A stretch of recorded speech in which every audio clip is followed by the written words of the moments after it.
Hello friends, कैसे हैं आप सब? दोस्तों, लाइव जो एनसीईआरटी सीरीज चल रही थी, तो उसमें कई सारी टेक्निकल इश्यूज आ रही थी, तो मैंने सोचा कि चलिए आप लोग के लिए अब ये लाइव ना करके आप लोग के लिए वीडियो ही बना दिया जाए, ताकि आप समय-समय पर इस वीडियो को देख करके और अपनी तैयारी को अच्छे से कर पाएँगे। तो 500 एमसीक्यूज़ हम लोग केमिस्ट्री के अंतर्गत देखने वाले हैं। इसी तरह आपको फिजिक्स के अंतर्गत भी 500-600 आएगा, फिर बायोलॉजी के अंतर्गत भी आएगा, साइंस में, फिर और सारे सब्जेक्ट्स का मैं पूरे कंप्लीट आपको एनसीईआरटी सीरीज को कंप्लीट करने वाला हूं, ताकि आपकी तैयारी बेहतर हो सके और आप जो भी एग्जाम की तैयारी कर रहे हो, खासकर अगर बीपीएससी और पीसीएस की तैयारी कर रहे हो, तो डेफिनेट रूप से आपको ये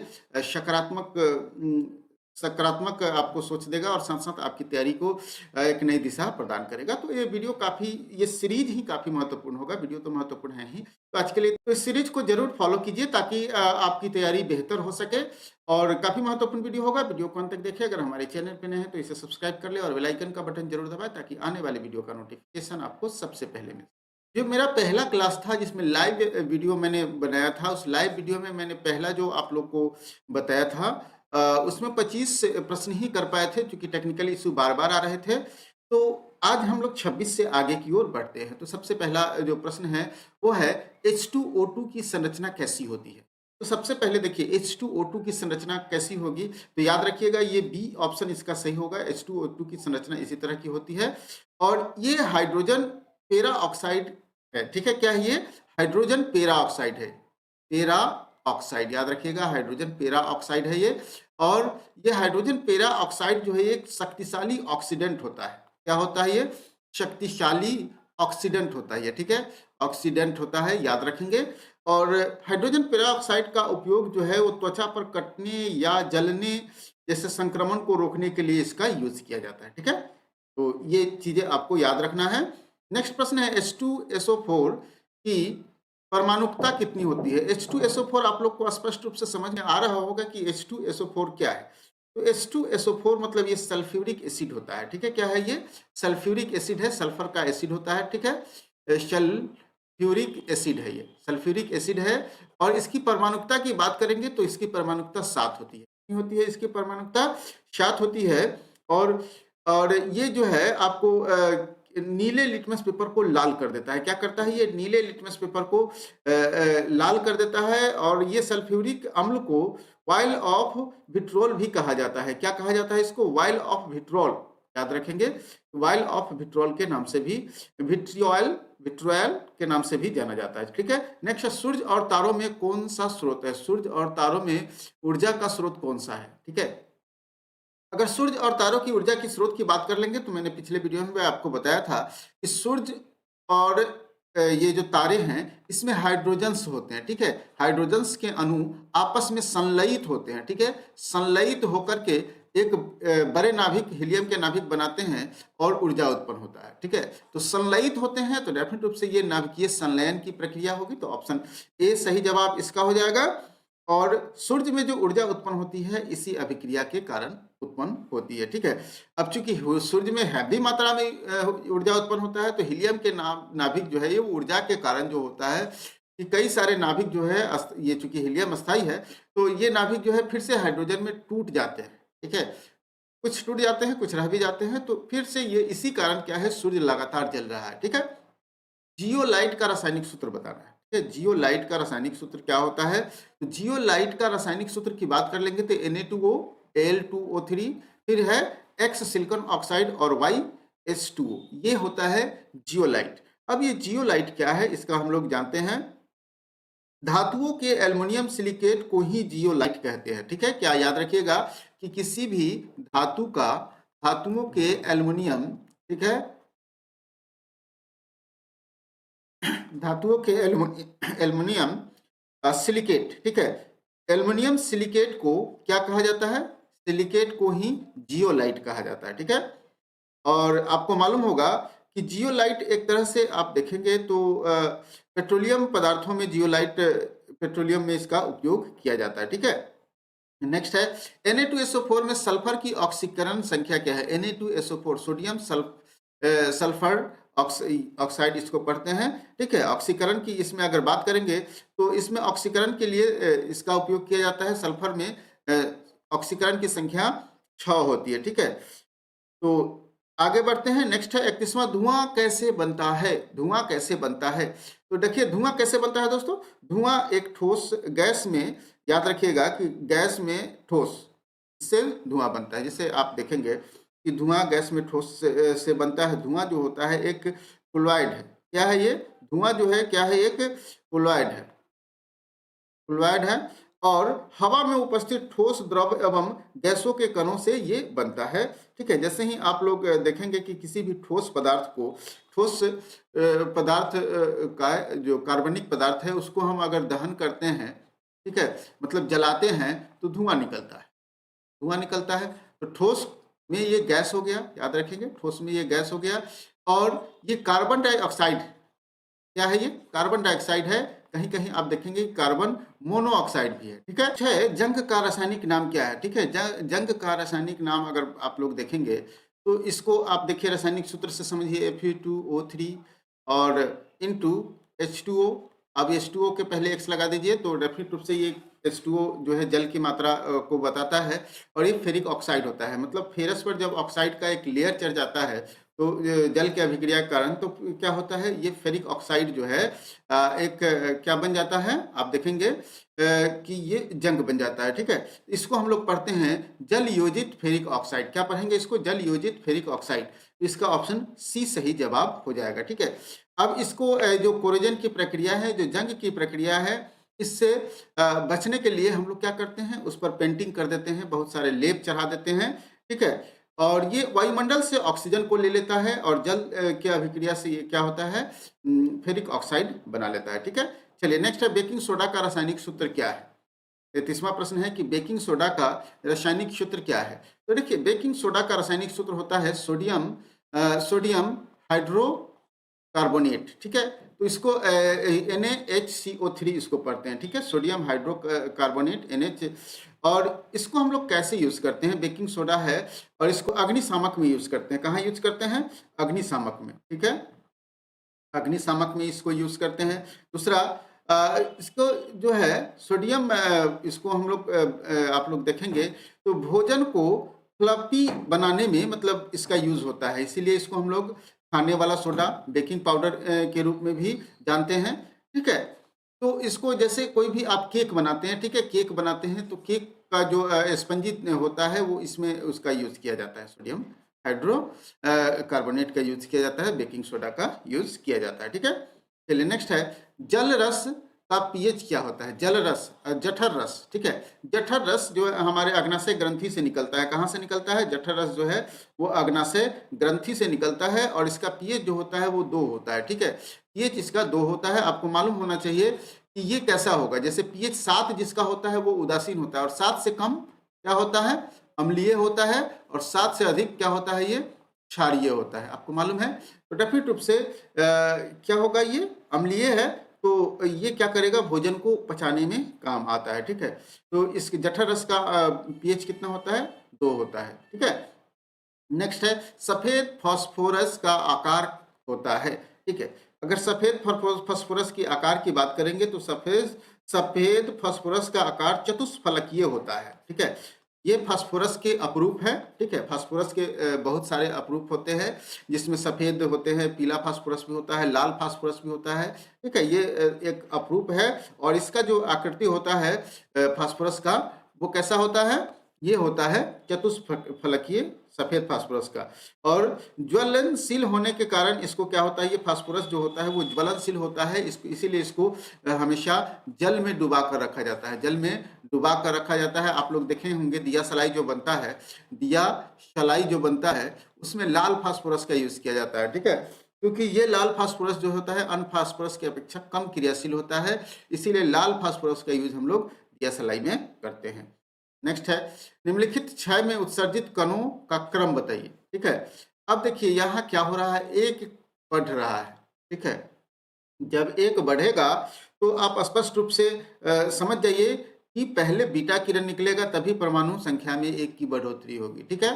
फिर एक घट रहा है मतलब अल्फा किरण निकलेगा तभी परमाणु संख्या, यहाँ देखिए कोई बढ़ नहीं रहा है ना घट रहा है, तो क्या हो गया, ये बीटा, अल्फा और गामा, जैसे आप लोग को मैंने बताया होगा पहले भी कई सारे बताया होगा कि जैसे ही नाभिक जो है जो भी उत्सर्जित करता है कण जिसको रेडियो एक्टिव एलिमेंट कहते हैं और रेडियो एक्टिव एलिमेंट से जब एक बीटा किरण निकलता है तो उसके परमाणु संख्या में एक की बढ़ोतरी हो जाती है और परमाणु भार एज इट इज रहता है, ठीक है। लेकिन जैसे ही एक अल्फा कण निकलता है तो उससे परमाणु संख्या में एक कमी हो जाती है और परमाणु द्रव्यमान में 4 की कमी हो जाती है।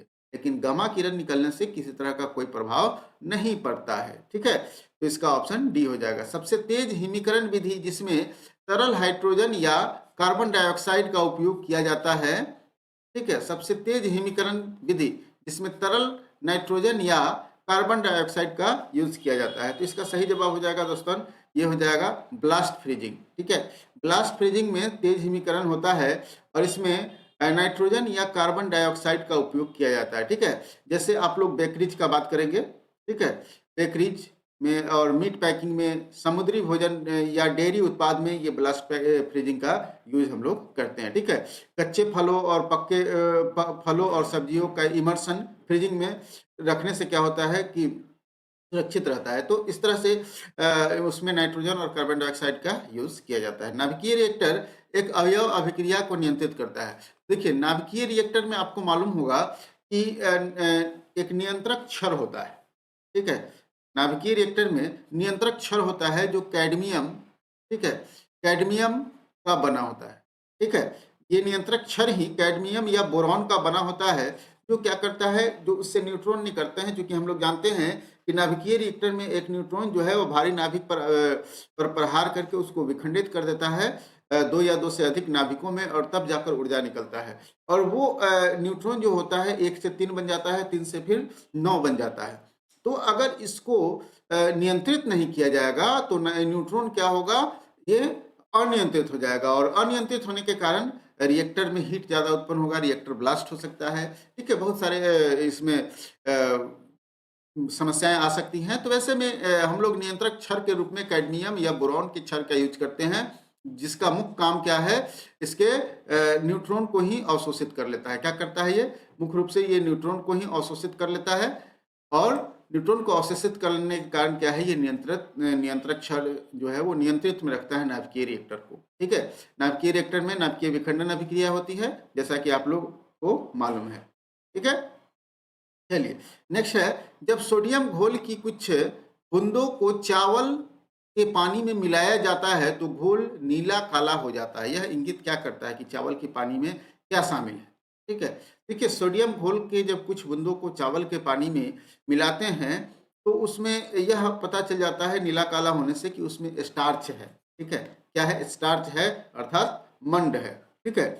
तो सोडियम के घोल स्टार्च या मंड होता है। स्टार्च के लिए आयोडीन परीक्षण मुख्य रूप से कार्बोहाइड्रेट की उपस्थिति में परीक्षण किया जाता है और आयोडीन घोल जो होता है पोटेशियम आयोडाइड के जलीय घोल में शामिल आयोडीन के स्टार्च के साथ अभिक्रिया करके बैंगनी काले रंग के उत्पाद बनाती है, ठीक है। तो यहाँ तक आप लोग को स्पष्ट रूप से समझ में आ गया है। नेक्स्ट है, बोर के सिद्धांत के अनुसार परमाणु की त्रिज्या r व मुख्य क्वांटम संख्या n में क्या संबंध होता है।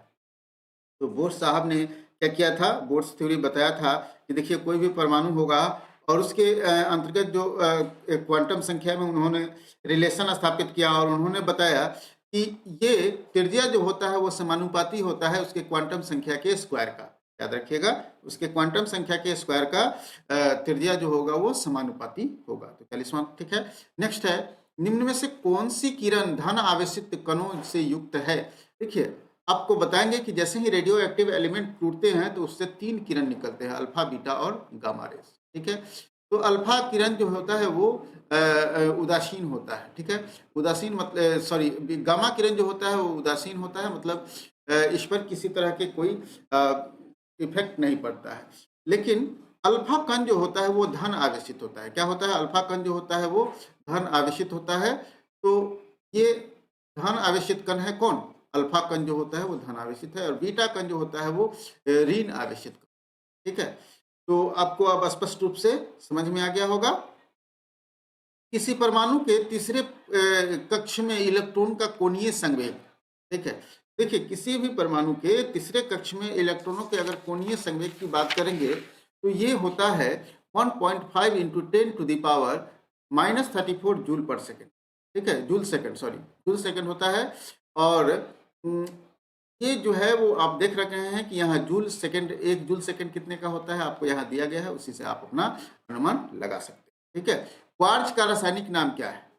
क्वार्ट्ज का रासायनिक नाम क्या है? तो क्वार्ट्ज का रासायनिक नाम सोडियम सिलिकेट होता है। ऑप्शन ए इसका सही जवाब हो जाएगा। क्वार्ट्ज का रासायनिक नाम क्या है? सोडियम सिलिकेट होता है। इसको हम लोग कैसे पढ़ेंगे, ठीक है? सोडियम सिलिकेट, सबसे पहला बात है क्वार्ट्ज का रासायनिक सूत्र देखिएगा, तो SiO2 मतलब सिलिकॉन डाइऑक्साइड, रासायनिक नाम क्या हो जाएगा? ये सोडियम क्वार्ट्ज का रासायनिक नाम सोडियम सिलिकेट है। और सिलिकॉन डाइऑक्साइड, ठीक है, एक रासायनिक सूत्र है क्वार्ट्ज का। क्वार्ट्ज सिलिका की अधिक प्रचुरन वाली खनिज पदार्थ है। और सिलिका का जो ये खनिज पदार्थ है, खनिज जिससे अयस्क निकाला जाता है, ठीक है, ये सिलिका का ही एक खनिज है। और ये आपको मालूम होना चाहिए कि भूप्रपट्टी में दूसरा सबसे अधिक मात्रा में पाया जाने वाला पदार्थ क्या है? सिलिकॉन है, ठीक है। चलिए नेक्स्ट है, निम्नलिखित में से किसमें चांदी नहीं है? किसमें चांदी नहीं है? तो ये देखिए, हॉर्न सिल्वर, ठीक है, मनिक सिल्वर, लूनर कास्टिक और जर्मन सिल्वर, ये 4 ऑप्शन है। जर्मन सिल्वर, इसमें सिल्वर नहीं होता। क्या होता है? इसमें सिल्वर नहीं होता है, इसमें चांदी नहीं होता है, तो ऑप्शन इसका सी जवाब हो जाएगा। और हॉर्न सिल्वर का अगर रासायनिक सूत्र की बात करेंगे तो देखिए AgCl होता है। क्या होता है? AgCl, तो इसमें आ गया आपका ये। अगर हम लोग लूनर कास्टिक का बात करेंगे, लूनर कास्टिक का, तो इसका सूत्र होता है AgNO3, ठीक है, AgNO3, इसमें सिल्वर आ गया, Ag आ गया। और मनिक सिल्वर की बात करेंगे तो इसमें भी सिल्वर की मात्रा पाई जाती है, ठीक है। मरकरी को क्विक सिल्वर कहा जाता है, क्विक सिल्वर। मरकरी को क्या कहा जाता है? याद रखिएगा, पूछेगा, मरकरी को हम लोग क्विक सिल्वर कहते हैं, ठीक है, क्विक सिल्वर, याद रखिएगा, ये पूछ सकता है आपके एग्जाम में, ठीक है। तो ये हो गया। और जर्मन सिल्वर जो है वो एक मिश्र धातु है। क्या है ये एक मिश्र धातु है, ठीक है, जर्मन सिल्वर। और इसमें आपको मिश्र धातु किससे बनाया जाता है? ये मुख्य रूप से जिंक, कॉपर और निकेल का मिश्र धातु है। किसका है? ये जिंक, कॉपर और निकेल का मिश्र धातु है, ठीक है। परमाणु रिएक्टर में ग्रेफाइट का उपयोग किस रूप में किया जाता है? देखिए, परमाणु रिएक्टर में अगर ग्रेफाइट का उपयोग की बात कर लेंगे तो आपको पहले भी मैंने बताया था कि D2O, ठीक है, D2O मतलब भारी जल या फिर ग्रेफाइट, ठीक है, भारी जल या ग्रेफाइट का उपयोग हम लोग मंदक के रूप में करते हैं, ठीक है। तो इसका सही जवाब हो जाएगा ऑप्शन सी। के लिए निम्नलिखित में से किस अम्ल का प्रयोग किया जाता है? याद रखिए, नकाशीदार कांच की बात करेंगे, इसके लिए हम लोग किस अम्ल का प्रयोग करते हैं? HF, ठीक है। HF क्या है? ये हाइड्रोजन और फ्लोरीन का एक संयोग से बना हुआ यौगिक है। और इसी यौगिक का यूज हम लोग क्या करते हैं? इसको हाइड्रोफ्लोरिक अम्ल कहते हैं। HF को क्या कहते हैं? हाइड्रोफ्लोरिक अम्ल कहते हैं, ठीक है। और इसी ठीक है, हाइड्रोफ्लोरिक अम्ल को हम लोग यूज करते हैं कांच को नकाशीदार बनाने के लिए। कांच को का हम लोग जो घरों में यूज करते हैं तो उसमें इसका यूज करते हैं, ठीक है। फ्लोरीन सर्वाधिक विद्युत ऋणात्मक तत्व है, आपको मालूम होना चाहिए। फ्लोरीन जो है वो सर्वाधिक विद्युत ऋणात्मक तत्व है। और हाइड्रोफ्लोरिक अम्ल को क्यूरिएटिक अम्ल भी कहा जाता है, ठीक है, क्यूरिएटिक अम्ल भी कहा जाता है। हाइड्रोफ्लोरिक अम्ल को क्यूरिएटिक अम्ल भी कहा जाता है, ठीक है। चलिए नेक्स्ट है, गैल्वेनीकृत लौह चादरों पर निम्न की परत चढ़ी होती है। कि गैल्वेनीकरण जब भी होता है तो उस तरह के जो गैल्वेनीकरण होता है, लौह चादरों पर ये परत चढ़ी होती है। किसका? तो ये जिंक का परत, जस्ते का परत इस पर चढ़ा होता है ताकि उसमें जंग न लगे, ठीक है, जंग न लगे इसके लिए उस पर गैल्वेनीकृत किया जाता है लोहे को, उस पर जिंक का पेंट कर दिया जाता है, ठीक है, ठीक है। चलिए नेक्स्ट है, अगला है, पृथ्वी में उपलब्ध सबसे कठोरतम पदार्थ क्या है? देखिए, पृथ्वी में उपलब्ध सबसे कठोरतम पदार्थ की बात करेंगे तो वो है आपका हीरा। और हीरा क्या है? एक कार्बन, ठीक है, कार्बन का अपरूप है। और इसकी संरचना चतुष्फलकीय होता है, ठीक है, चतुष्फलकीय होता है, ठीक है। इसकी संरचना कैसी होगी? चतुष्फलकीय होगी, याद रखेंगे, ये कई बार प्रश्न में पूछा गया है। नेक्स्ट है, इसका ऑक्सीकरण अंक सदैव 1 होता है। ऑक्सीकरण अंक सदैव 1 होता है। वो कौन सा तत्व है। तो देखिए उस तत्व की बात कर लेंगे तो ये हमेशा याद रखिएगा कि पृथ्वी पर उपलब्ध बहुत सारे, लेकिन अंक सदैव एक होता है, वो है क्या है, फ्लोरीन। और सबसे पृथ्वी पर सबसे अधिक ऋणात्मक पदार्थ भी क्या है, फ्लोरीन ही है, आपको जैसा कि मैंने पहले भी बताया है। ठीक है, सोना में डैश मिलाया जाता है, सोना में क्या मिलाया जाता है ताकि उसका जो है अच्छे से बनाया जा सके, क्या गहने बनाया जा सके, आभूषण बनाया जा सके। क्योंकि शुद्ध सोने का आभूषण नहीं बनता है, इसीलिए सोना में तांबा मिला दिया जाता है। क्या मिला दिया जाता है, तांबा मिला दिया जाता है। और तांबे मिलाने के बाद इसी कारण क्या होता है, आप देखेंगे कहीं कहीं लिखा जाता है 22 कैरेट सोना, 24 कैरेट सोना, 18 कैरेट सोना। मतलब स्पष्ट है 24 कैरेट सोना जो होता है वो शुद्ध सोना होता है। ठीक है, शुद्ध सोना होता है। 18 कैरेट सोना अगर कहीं लिखा हुआ है, स्पष्ट है कि उसमें 6 कैरेट जो है वो तांबे मिले हुए। 22 कैरेट लिखा हुआ है, स्पष्ट है कि इसमें आपका 2 कैरेट जो है वो तांबे मिला हुआ है। 23 कैरेट कहीं लिखा हुआ है, स्पष्ट है कि इसमें 1 कैरेट तांबा मिला हुआ है। ठीक है, चलिए तो इसका सही जवाब क्या हो जाएगा, ये तांबा मिला रहता है, सोना में क्या मिला रहता है, तांबा। तो ऑप्शन इसका डी सही जवाब हो जाएगा। ठीक है, अगला प्रश्न है कॉपर के किस धातु में जस्ता नहीं होता है। ठीक है, तो कॉपर की किस धातु में जस्ता नहीं होता है, तो इसका सही जवाब हो जाएगा दोस्तों ऑप्शन सी, बेल धातु जो होता है इसमें जस्ता नहीं होता। जैसे पीतल में जस्ता होता ही है, ठीक है, जर्मन सिल्वर में भी जिंक होता है, गन पाउडर में भी जिंक होता है, और ये बेल धातु में नहीं होता है। क्या, बेल धातु में जिंक नहीं होता है। और ये कॉपर का मिश्र धातु है, कॉपर का मिश्र धातु है। इसमें मुख्य रूप से देखेंगे बेल धातु में ये 90% कॉपर और 10% इसमें टीन मिलाया जाता है। ठीक है, टीन मिलाया जाता है तब जाकर ये बनता है बेल धातु। क्या बनता है, ये बेल धातु। स्टेफनाइट किसका अयस्क है। ठीक है, तो स्टेफनाइट किसका अयस्क है, अगर हम लोग बात करें तो ये अयस्क है चांदी का। किसका अयस्क है, ये स्टेफनाइट चांदी का अयस्क है। और ये सिल्वर जो होता है, आपको मालूम है चांदी का प्रतीक चिन्ह क्या होता है, एजी। ठीक है, एजी ऑगस्ट्रम इसको कहते हैं। और अगर बात कर ले तो ये विद्युत का सबसे अच्छा सुचालक होता है, चांदी जो होता है वो सबसे अच्छा सुचालक होता है विद्युत का। ठीक है, गैल्वेनाइजेशन की प्रक्रिया में किसका परत चढ़ाया जाता है, अभी हम लोग देखे हैं गैल्वेनाइजेशन की प्रक्रिया में जिंक का परत चढ़ाया जाता है ताकि लोहे को जंग से बचाया जा सके। ठीक है, नेक्स्ट है अमलगम क्या है, चवन अमलगम क्या है। तो देखिए अमलगम एक तरह का तरल पारा का मिश्र धातु है। ठीक है, तो ये आप देखेंगे कि तरल पारा का मिश्र धातु है, तो ऑप्शन इसका ए सही जवाब हो जाएगा। अमलगम क्या है, एक तरल पारा का मिश्र धातु है जो लोहे को जंग से बचाने के लिए इसका लेपन किया जाता है। ठीक है, अमलगम किया जाता है। नेक्स्ट है, आप देखेंगे निम्नलिखित में से कौन सी धातु कमरे के ताप पर तरल होती है। कमरे के ताप पर अगर तरल की बात करेंगे तो इनमें से कौन सी धातु है जो कमरे के ताप पर तरल होती है। तो इसमें 2 धातु है, आप लोग देखेंगे 2 धातु होता है जो कमरे के ताप पर तरल होता है। एक होता है पारा और दूसरा होता है ब्रोमीन। ठीक है, ये दोनों धातु जो है, धातु होते हुए भी ये कमरे के ताप पर क्या होता है, तरल होता है। ठीक है, तो ये याद रखना है आपको। नेक्स्ट है क्षारीय मृदा धातुओं में कौन सा अधिकतम विद्युत धनी है। ठीक है, विद्युत धनी है। रखिए मैंने अभी अभी आपको बताया है कि क्षारीय मृदा धातुओं में देखेंगे तो सबसे अधिक विद्युत धनात्मकता विद्युत धनी है, मतलब विद्युत का अधिक सुचालक है, तो वो होता है चांदी, आप लोग को मालूम है। अब इसके बाद जो निम्नलिखित इसमें दिया गया है तत्व, जिसमें बैरियम है, बेरिलियम है, मैग्नीशियम है और कैल्शियम है, इसमें से कौन सबसे अधिक आपका विद्युत का सुचालक हो जाएगा। तो अगर हम लोग 56 की बात कर लेंगे तो इसमें बैरियम हो जाएगा। ठीक है, कौन सा, ठीक है, ये हो जाएगा बैरियम जो हो जाएगा विद्युत पॉजिटिव है। और आपको मालूम होना चाहिए कि हेम्फी डेवी ने अपने लैंप में इसे प्रमाणित किया था, याद रखिएगा हेम्फी डेवी लैंप में इसी धातु का यूज किया था। ठीक है, बेरियम सफेद गर्म धातु होता है, याद रखिएगा। और जिंक फॉस्फाइड का उपयोग कर चूहा विष के रूप में इसका, अगर जिंक फॉस्फाइड के साथ इसको मिला देंगे तो चूहा के जो विष होता है, जो चूहा मारने वाली दवा होता है, उसमें इसका यूज किया जाता है।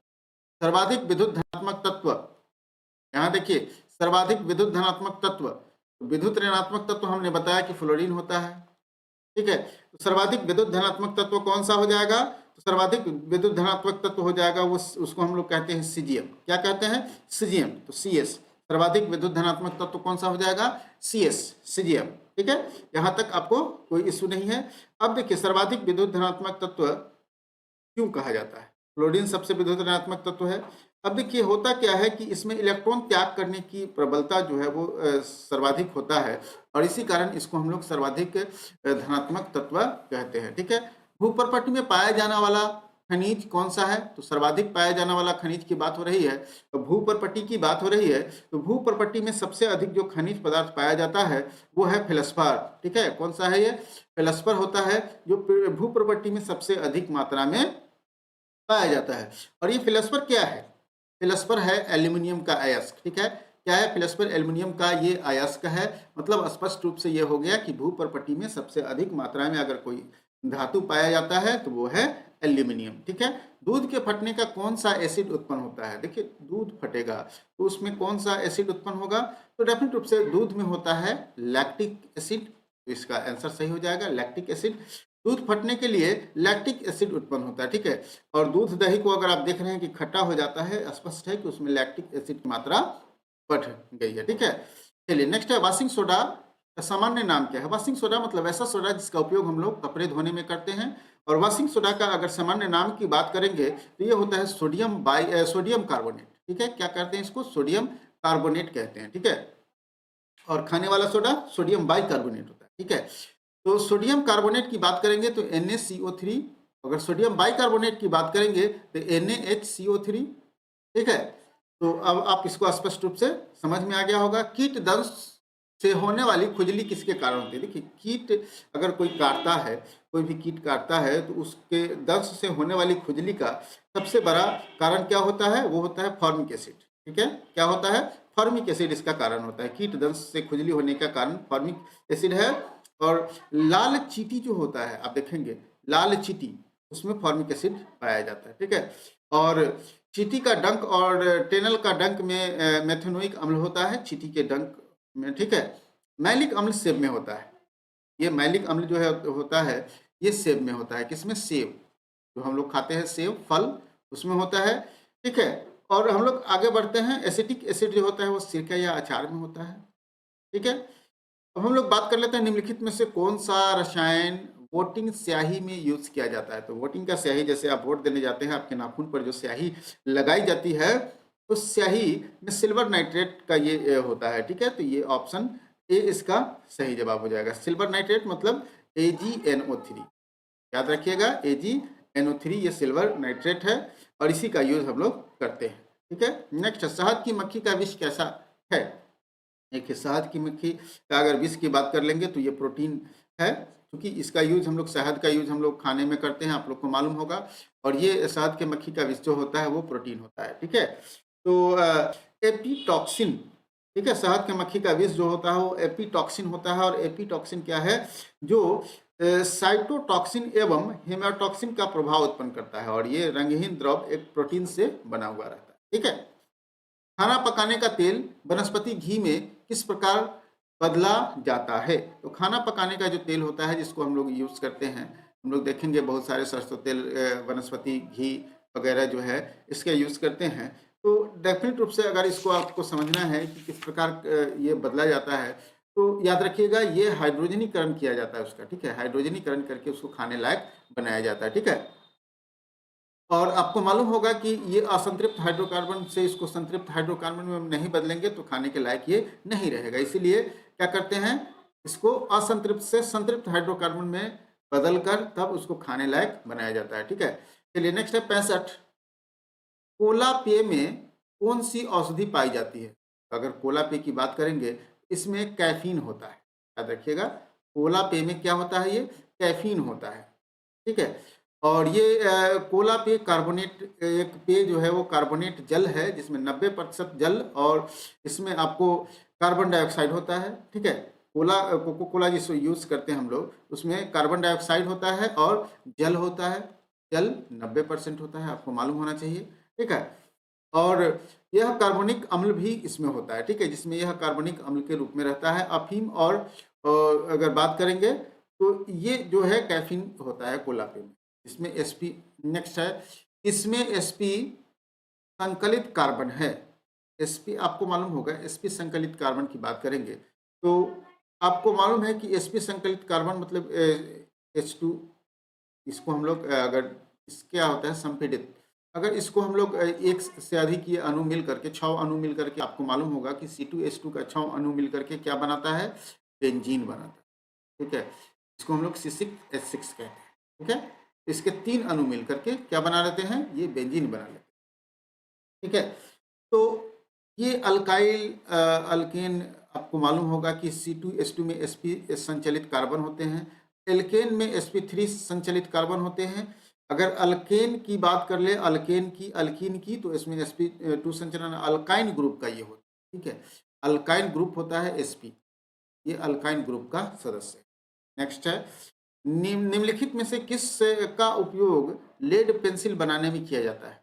अगर हम लोग लेड पेंसिल की बात कर ले कि जो लेड को काटता हो वैसा पेंसिल, मतलब जो आप लोग शीशे को काटने वाले पेंसिल की बात कर लेंगे, तो उसमें हम लोग ग्रेफाइट का यूज़ करते हैं। लेड पेंसिल बनाने में किसका यूज़ करते हैं, ग्रेफाइट का यूज़ करते हैं। ठीक है, और ग्रेफाइट विद्युत का सुचालक होता है। ग्रेफाइट का उपयोग नाभिकीय रिएक्टर में मंदक के रूप में भी किया जाता है, मैंने पहले भी बताया अभी।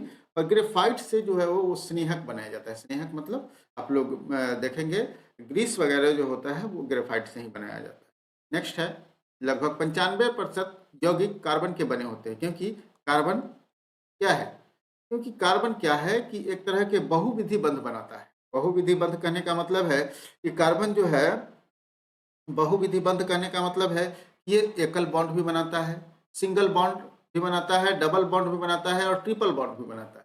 उसके बाद ये पार्श्व बॉन्ड मतलब अपने बगल के मतलब पड़ोसी के साथ भी ये सट जाता है। ठीक है, ये कार्बन एक ऐसा है जो 1 2 3 शादियां तो करता ही है, लेकिन ये पड़ोसी के साथ भी इस संबंध बना लेता है। तो इसी कारण क्या होता है कि जो प्रकृति में देखते हैं 95% यौगिक जो है वो कार्बन के ही मिलेंगे, मतलब 95% आप समझ सकते हैं। आगे चलिए, नेक्स्ट है, निम्नलिखित में से किस रासायनिक अभिक्रिया में नाइट्रोजन का अपचय नहीं होता है। अगर नाइट्रोजन के अपचय की बात कर ले तो इसमें NH4 जब N2 में बदलता है, इसमें क्या होता है, नाइट्रोजन का अपचय नहीं होता।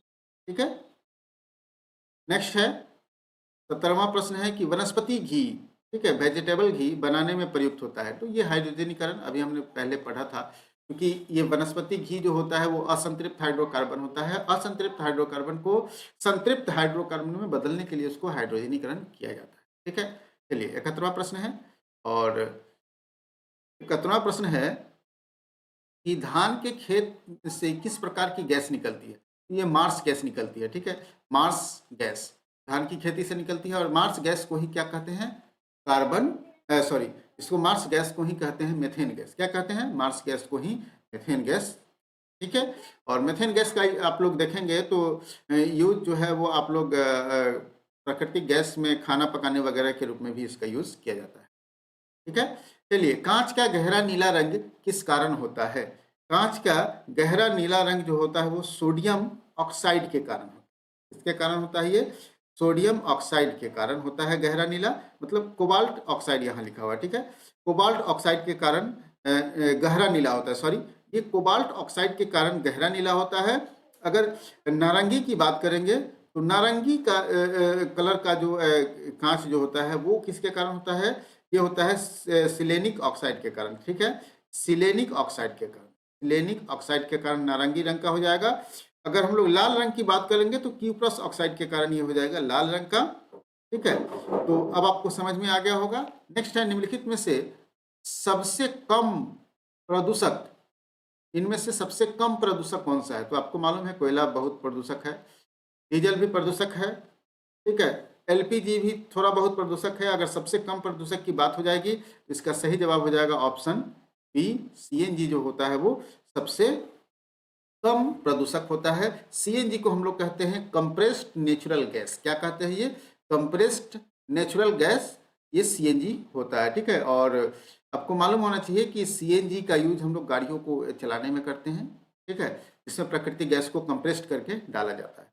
नेक्स्ट है, ग्रेफाइट में कार्बन के परमाणु एक दूसरे से निम्नलिखित बंधों में किसके द्वारा जुड़े होते हैं। देखिए ग्रेफ़ाइट क्या है? कार्बन का एक अपरूप है। हीरा और ग्रेफ़ाइट कार्बन का अपरूप है और ग्रेफ़ाइट कार्बन का अपरूप होते हुए भी विद्युत का सुचालक होता है, आपको ये भी मालूम है, ठीक है? विद्युत का सुचालक होता है और यहाँ पूछा जा रहा है कि ग्रेफ़ाइट में कार्बन के परमाणु एक दूसरे से निम्नलिखित में से किस बंध में बंधे होते हैं? तो वो बंध होता है सहसंयोजी बंधन, ठीक है? क्योंकि आप लोग को आपको मालूम होगा कि कार्बन के परमाणु जो होते हैं, वो सहसंयोजी बंधन बनाते हैं। क्यों? क्योंकि उसके बाहरी कक्षा में 4 इलेक्ट्रॉन होते हैं, ठीक है? इसी कारण क्या है, यहाँ ग्रेफ़ाइट भी क्या कर रहे हैं? सहसंयोजी बंधन बना रहे हैं, ठीक है? चलिए नेक्स्ट है 75वां प्रश्न है, निम्नलिखित में से कौन-सा कथन सही नहीं है? पहला कथन है आपका निम्नलिखित में से कौन-सा कथन इसमें सही नहीं है? इसमें पहला कथन है एथेनॉल कमरे के ताप पर तरल होता है, सही है ये। एथेनॉल को सामान्यतः अल्कोहल कहते हैं, यह भी सही है। एथेनॉल को एथिल अल्कोहल कहते हैं। एथेनॉल अक्सर आयोडीन में भी इस्तेमाल किया जाता है, यह भी सही है। एथेनॉल पानी में घुलता नहीं है, ये गलत है, ये सही नहीं है। तब इसका सही जवाब हो जाएगा ऑप्शन डी। क्योंकि कार्बनिक कोई भी कार्बनिक पदार्थ जो होता है वो जल में क्या होते हैं? जल में एथेनॉल जो है पानी में घुलता नहीं है और ये सही नहीं है। इसलिए सही नहीं है क्योंकि एथेनॉल जो होता है वो पानी में घुलता नहीं है, यह कथन सही नहीं है क्योंकि कई कार्बनिक यौगिक जो है वो पानी में घुलनशील होते हैं, उसमें से एक एथेनॉल भी है, ठीक है? तभी आप लोग देखते होंगे आप लोग देखते होंगे कोई भी शराब पीने वाले व्यक्ति को, तो शराब पीने वाले व्यक्ति क्या करते हैं उस अल्कोहल में पानी मिला देते हैं, पानी में घुलनशील होता है, ठीक है?